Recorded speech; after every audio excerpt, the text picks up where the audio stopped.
আমরা সিলেট থেকে ঢাকার উদ্দেশ্যে রওনা হয়েছি। এখন আছি ব্রাহ্মণবাড়িয়ায়।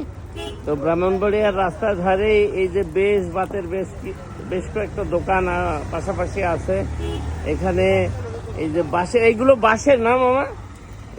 বাঁশের, এই যে বাঁশের বিভিন্ন জিনিসপত্র, ঝুড়ি, এটাকে আমাদের আঞ্চলিক ভাষায় বলে পলো। আপনারা কি বলেন মামা এটাকে? পলো।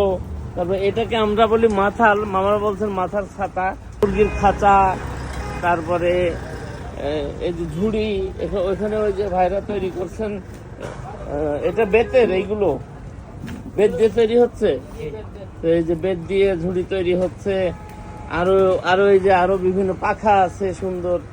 তো এই যে এই জিনিসটা আমি একটু ঘর সাজানোর জন্য নেব, যদি এটা ওই যে যারা কৃষিকাজ করেন রোদ থেকে রক্ষা পেতে এটা ব্যবহার করেন, আমি নেব আমার শখের জন্য।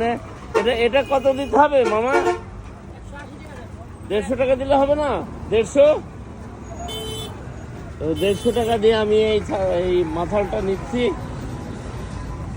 এই যে দেখেন, আমি একটু দেখাই আপনি, এই নিয়ে নিলাম এটা 150 টাকা দিয়ে। এই কুলো, তারপরে হচ্ছে এটাকে কি যেন বলে আমি ভুলে গেলাম,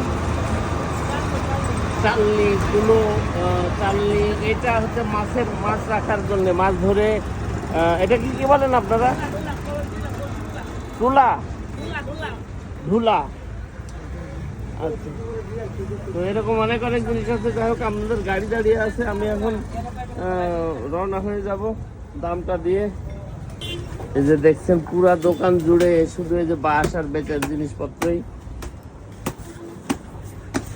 এই যে নতুন নিয়ে নিলাম। পাখা কত করে? 120। 100 দেন, 100 নেন। হ্যাঁ,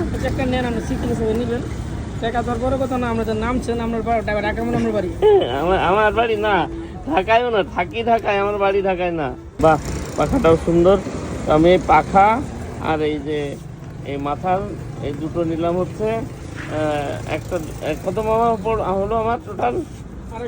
250 টাকা। পাখা নিল 100 টাকা, আর মাথালটা নিল হচ্ছে 150 টাকা। এই 250 টাকা। মামাকে অনেক ধন্যবাদ, মামা আমাকে অনেক ডিসকাউন্ট করে দিলেন। বিষয়টা আসলে তো ব্যবহারের জন্য না, এগুলো শখের জন্য নিলাম।